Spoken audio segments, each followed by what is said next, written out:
It's time for Did You Watch It? How does this show work? We watch what we like, we talk about what we watched, and maybe you'll like what you hear. I'm Liz. I'm Isabelle. Last night we watched episode 14 of The Real Housewives of Beverly Hills Season 5. The show aired on Tuesday, February 17th, 2015.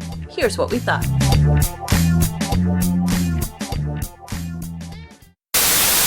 Do we see any hope of these ladies reconciling? No. No hope, no change. It's like, oh my gosh. Same conversation. But literally everybody is just consumed and obsessed with what's going on with Kim. Gee, you think? That's all anyone could talk about this episode. But nobody wants to talk to her directly. True. Well, Rinna keeps going on about how we need to do something, and she seems to be the woman of action here. You know, she's the protagonist. She's trying to get things rolling, and everyone is just too scared. At least Kyle, Vanderpump, and whoever else she's talking to is kind of like, I don't know. Vanderpump is major hands off. Very true. And I think Kyle is just kind of stuck in the arguing kind of phase, unable to get to the, let's get to the root of the problem phase. It's just a vicious cycle, yes. Yeah, right? Totally. So Rinna actually approaches her in the kitchen at, whose house was it? I can't even remember now. Oh, it was Eileen's. They were there for some table read for someone's script or whatever. Let's talk about that for a bit. Okay.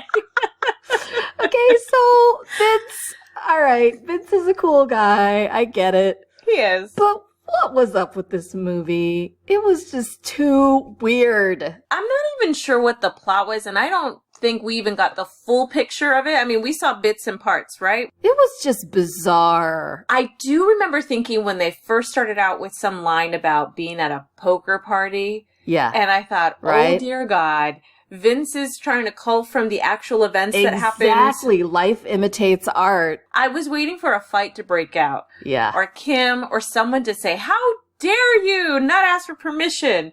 But the whole dialogue was just so strange. It didn't make sense. Well, I kind of got it was more of a, not mafia, but some sort of crime boss, crime family thing. Was that the premise, strange. Or did I miss it completely? I don't know. I'm thinking, really?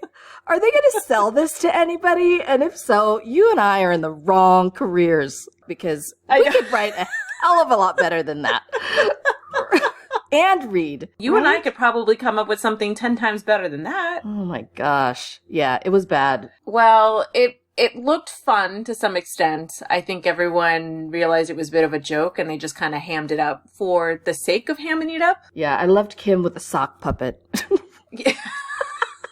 Well, she was supposed to be some sort of puppeteer or something, right? It's just really, yeah. It's possible that this whole setup table read was a mini intervention of sorts, a mini therapy of sorts. You think so? Because they got to talking afterwards. How did you like Kim's reaction? She was like, yeah, blah, blah, blah. When Rinna was saying, here's what we think, basically. It was awkward. I think Kyle was just at a loss. She doesn't know where to go from here. Considering that she feels like she's been trying, and I'm sure she has, so it's kind of whatever you think. Yeah. I'm open to whatever. I'm not going to fight you.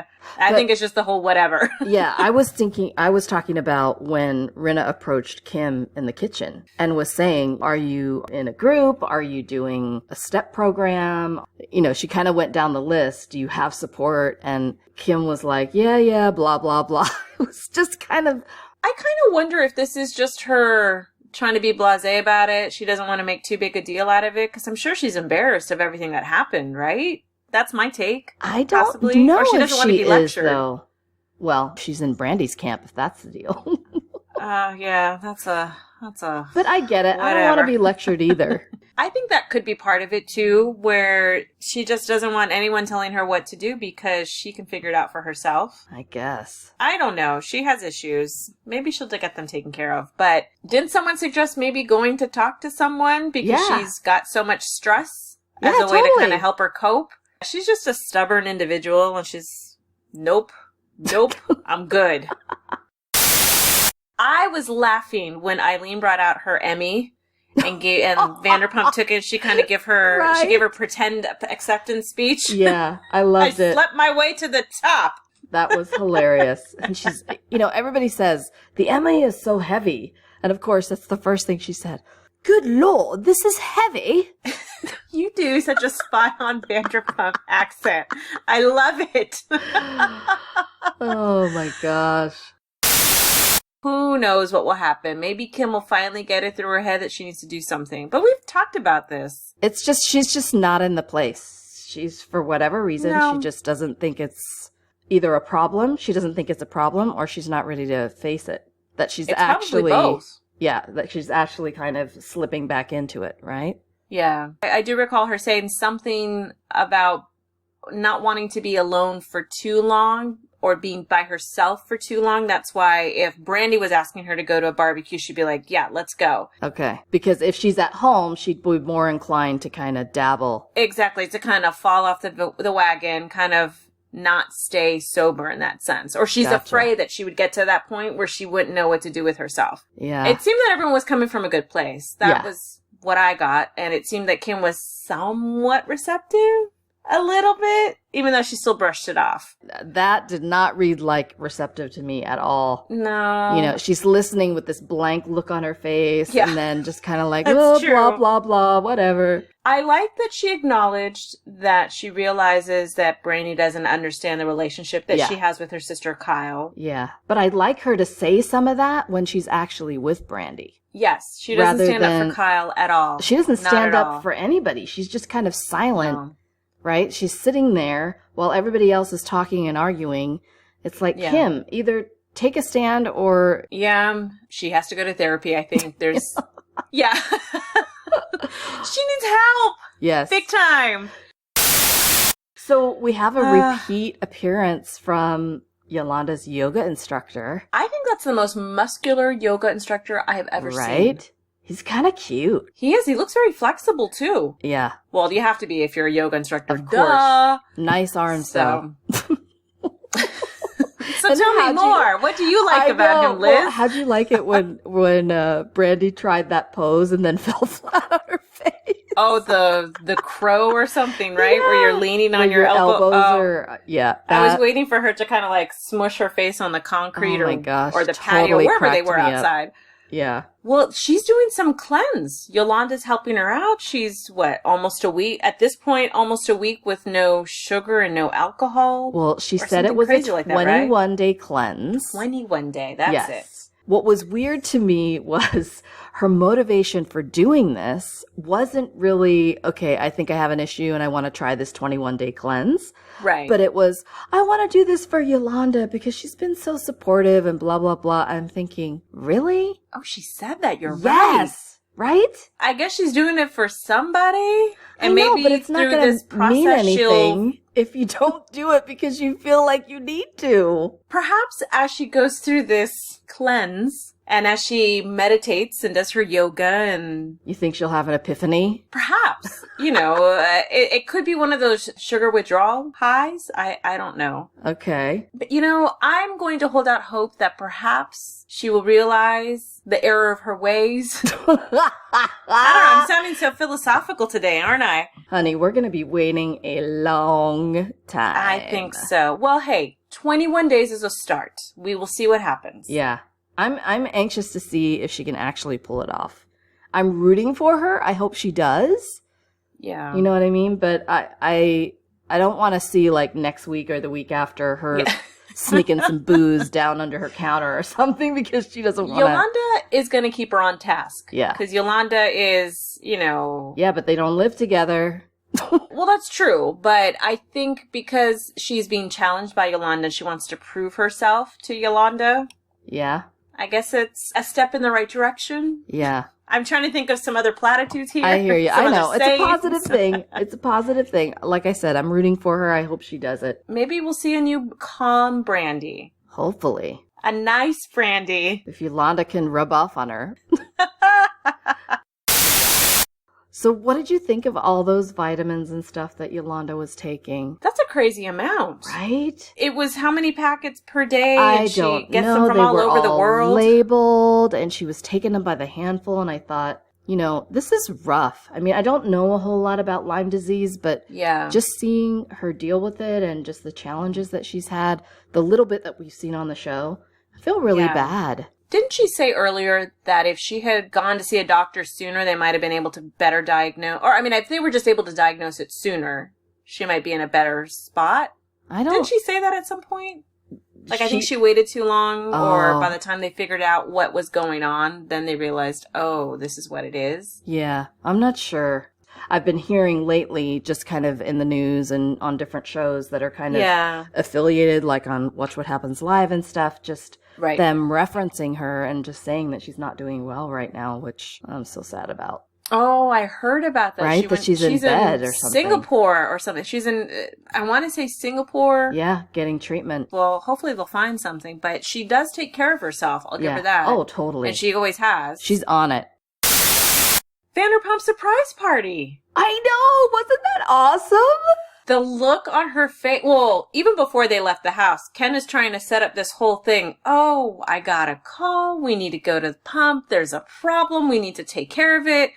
And Vanderpump was like, no. I mean, why don't you let someone else take care of it? Why do we have to go? So hard. And I'm thinking, oh my God, Ken, what are you going to do if she won't lay off? And she's like, no, driver, don't. And so they're arguing in the back. Do you think the driver was in on it? Oh, he had to be. He had to have been, right? He just played along. Yeah. Left lane. No, we're turning right. No, we're going left. No.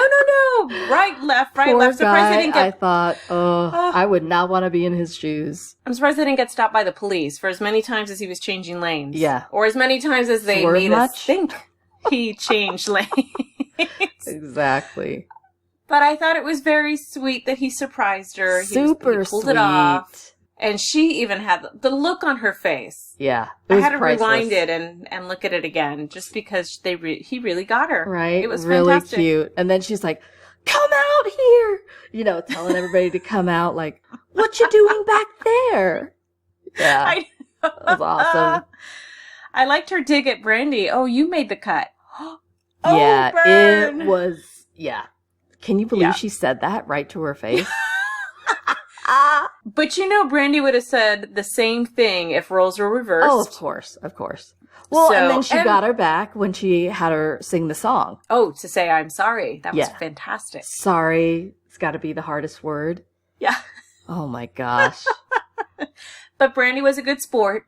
She was, but cats everywhere were holding their ears. Oh, no kidding. It was bad. Bad singing all around. It could have been worse, but everyone looked like they had a lovely time. They did. Everyone got along well. I love how they were trying to steal the centerpieces with all the flowers. Yeah, that was pretty funny. Rinna was like, this is too heavy. And Brandi's snark was on overdrive, man. When she called them the menopause mamas. Oh.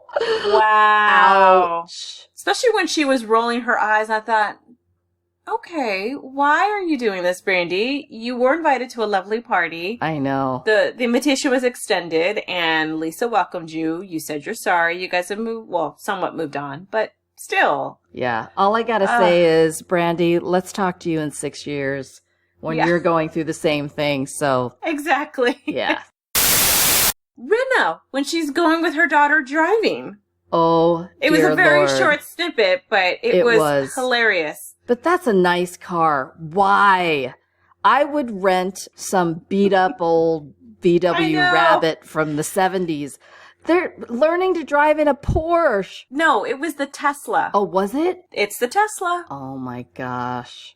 I just knew it was nice. I was like, could you imagine? But it was funny because Rinna's yelling at her daughter, don't hit this! Watch out! So you know that they are butting heads because who needs someone yelling at them when they're learning how to drive and maneuver a car? And why are they doing that in the street? You're supposed to do that in a parking lot. She probably has her permit or something. I know. They've got the learner's permits and they have to be with a licensed driver, the blah, whole blah, thing. blah. I'm like, really? Can I be adopted by Rinna and then I can, pretend to learn how to drive and I can drive the Tesla around? Yeah, no. If I'm going to be adopted by anyone, it would be Vanderpump. Vanderpump. Yes. Do you think she'll not invite, but adopt both of us? Adopt both of us so I can just lounge around at her house. Yeah. It's a toss-up between her and Yolanda. One of us can get adopted by each, and then we'll switch houses every other week. Sounds good. Okay, let's bump that out. Well, we see that they are going to Amsterdam next week. I know. What do you think? Yay. How long before stuff starts to fall apart? What do you think? Looks like things are already falling apart at the airport when they land. Yes. And I know how to pronounce the airport in Dutch. Oh, how is it? Schiphol. Huh? Schiphol. It's like a guttural. Okay. Schiphol. Good for you. I learned it before I went, so I always will remember it. Wow. So I don't know any other Dutch words except for thank you. How do you say thank you? Bedankt. Bedankt? Bedankt. Okay. It's almost like bedankedank, right? No. Yeah, right? Sorry. That's our time for today. You can follow us on Twitter at did_you_watch it. You can also find us at iTunes. Let us know what you think. Thank you for listening.